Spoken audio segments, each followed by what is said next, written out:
Afghanistan, 37 million people, growing fast, soon bigger than Canada or Poland. It borders Iran, Turkmenistan, Uzbekistan, Tajikistan, China, and Pakistan.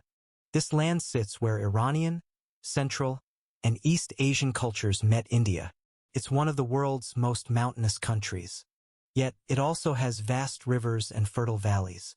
These are fed by snowmelt from the Hindu Kush and other huge mountain ranges. Over 4,000 years ago, farmers here started building cities. Little is known about these early city-states. Northern ones linked to Central Asia, southern ones influenced by the Indus Valley. But until we dig more, Afghanistan's ancient past stays a mystery. Even Kabul, the capital, was likely inhabited for over 3,500 years, its founders unknown. Around the 7th century BC, Medes from Iran were first to rule this land for about 100 years. The Persians, related to the Medes, then took over, dividing the empire into provinces. By Alexander the Great's time, Persian culture, language, and religion were widespread here. There were also Buddhist and Greek groups, moved in by the Persians earlier. Alexander faced tough fights in Bactria. That's likely why he married Princess Roxana, having a son named Alexander II. This secured loyalty and access to India through the vital Khyber Pass. Alexander also founded Greek cities that became key centers. His generals and their families ruled much of the east after his death. Control over Bactria and the Indus Valley was shaky. Before 300 BC, India's Mauryan Empire had taken much of this land. In a peace deal, Chandragupta married Seleucus' daughter and sent him 500 war elephants. Soon after, Bactria's Greek cities broke free, creating a rich kingdom trading with China and India.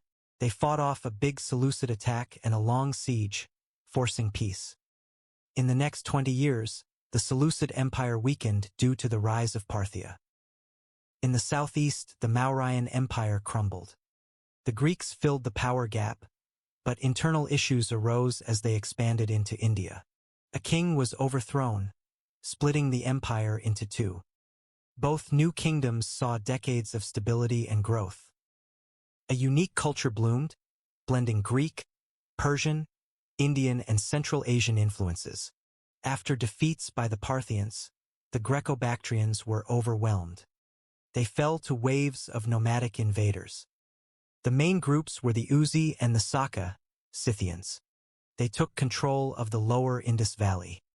The Uzi settled in Bactria, eventually blending with locals.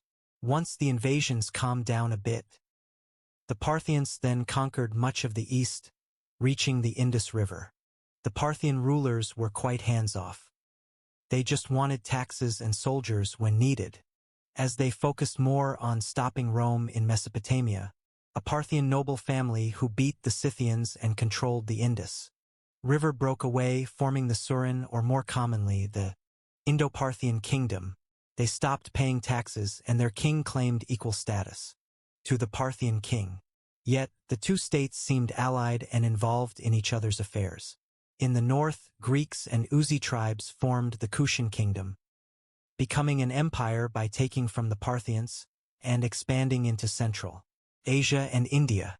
The Kushans worshipped Greek and Hindu gods. But Buddhism grew dominant, actively spread inside and outside the empire, with merchants and monks going to China. Many think they were the first to bring Buddhism to China. The Kushan Empire was a global hub. Goods from China, Rome, and Ethiopia were common in its great cities. In the west, Parthia faced internal conflict, allowing the Sassanid Persians to take over. Seeing themselves as restoring the old Persian Empire, the renewed Persians conquered north, south, east, and west, quickly defeating the Kushan Empire, making their kings vassals. In a much smaller territory and gradually losing their power. During a weak period for the Sasanians, the nomadic Kittites, and then Hephthalites took over the east. And like the Uzi, they adopted local culture before being retaken by the Sasanians. Sasanian rule saw the first mention of Afghan, referring to people in the eastern mountains. This name likely comes from the Pashtun people, Afghanistan's largest group. By the time Arab caliphates conquered the area, Buddhism and Zoroastrianism ruled. The region was hard to control. When Arab armies left, locals would revolt. In the east, Kabul stayed an independent city controlling trade through the Khyber Pass, ruled by Buddhists and Hindus. It wasn't until the late 9th century that the Safarid dynasty, founded by a Persian craftsman, rebelled against the caliphate and firmly established local rule. Afghans then started converting to Islam, which the Safarids promoted widely. The Samanid Empire overthrew the Safarids, claiming Persian descent and promoting Persian culture and Islam. They made a mistake using Turkic slave soldiers, who eventually took over, founding the Ghaznavid dynasty. Based in Ghazna, they continued promoting Islam and Persian culture, especially among Turkic tribes settled within the empire. The Ghaznavids were weakened by wars with the Seljuk Turk Empire, leading to their overthrow by the local Ghurid dynasty, who had converted from Buddhism to Islam, and were possibly Pashtun. Under Sultan Jihad al-Din Muhammad, The Ghurid Sultanate became a world power, stretching from Iran to Bengal. But after his death, the empire fractured and was quickly conquered by India's Delhi Sultanate and the Khorazm Empire, both Turkic. Khorazm was then overrun by Genghis Khan's Mongol Empire, known for massacres of cities that resisted. The Mongol Empire split soon after. The Ayal Khanate, weakened by plague, saw much of its royal family and army wiped out. As the Ayal Khanate broke into small states, Tajik princes in Herat formed a kingdom. All these small states were conquered by Tamerlane, who caused even greater destruction than the Mongols. Timur often used Afghanistan as his base, and his descendants moved the capital to Herat. The century after Timur's death started with peace, but ended in civil war. Territory was lost to the Uzbeks in the north, the Safavid Persians in the west, and the rising Mughal Empire in the southeast, which conquered much of India. They claimed descent from Timur and Genghis Khan. Throughout the 17th century, Afghanistan became a mostly independent buffer between the powerful Safavid and Mughal empires. In 1709, the Pashtun Hotak dynasty rebelled and created a short-lived empire, conquering much of Persia. The Safavid Empire was overthrown by Nader Shah, a brilliant military strategist. He reconquered Afghanistan and beat Ottoman and Mughal armies, but was assassinated at 48. One of his cavalry commanders, Nader Shah, son of a herdsman, a brilliant military mind. He took back Afghanistan, crushed Ottoman and Mughal forces. Assassinated at 48, his reign was cut short. Meet Ahmed Shah Durrani, a Pashtun who returned home and was chosen leader. He used his military smarts, taking over cities that didn't back him. Over his 25-year rule, he invaded India 3 times. He fought the Marathas and Mughals, even taking Delhi in 1757. The Durrani Empire formed modern Afghanistan, with Durrani as its father. Defeat by Sikhs and pushed from India weakened them. Trade routes also dried up. This happened as Russia expanded into Central Asia, and the British East India Company dominated sea trade. This left Afghanistan more isolated than ever, but it also brought them closer together. Most practiced Sunni Islam. A national identity grew strong. This was true regardless of tribe or ethnicity. Dost Muhammad Khan overthrew the Durrani and started the emirate. Britain feared Russia taking Afghanistan and then India. So, to beat Russia to it, they invaded and put back a hated king. They met little resistance and most troops left. The remaining British force was ambushed and wiped out. This shocked Britain and the West. Afghans brought back Dost Muhammad Khan.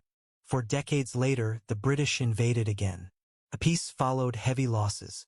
Afghanistan became a British protectorate, ruling itself mostly. Britain managed foreign affairs, mainly avoiding the Russians. 40 years later, in a third war, Afghans invaded India. After brief clashes, a treaty made Afghanistan fully independent. In 1926, it became the Kingdom of Afghanistan. Modernization began. Contacts with the world increased. In 1973, the monarchy fell. King's cousin, Daud Khan, became president of a republic.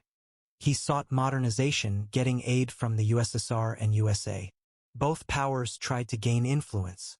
In 1978, Daud and family were killed. A communist coup started the Democratic Republic of Afghanistan. This Soviet-backed government pushed reforms, attacking traditions.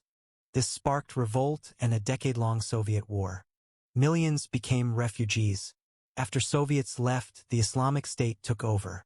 Then the Islamic Emirate took power in 1996, ruling totally. U.S. forces and the Northern Alliance removed them 5 years later. The Islamic Republic of Afghanistan was established in 2004. What do you think the future holds for Afghanistan? What was the most interesting part for you? A cavalry commander ruled for 10 years, creating millions of refugees. After the Soviets left, Afghanistan's Islamic State seized control. Then, in 1996, the Islamic Emirate took over, imposing strict rule. 5 years later, U.S. forces and the Northern Alliance ousted them. The Islamic Republic of Afghanistan was formed in 2004. What do you think the future holds for Afghanistan? Comment below. What surprised you most about Afghan history? Tell me in the comments.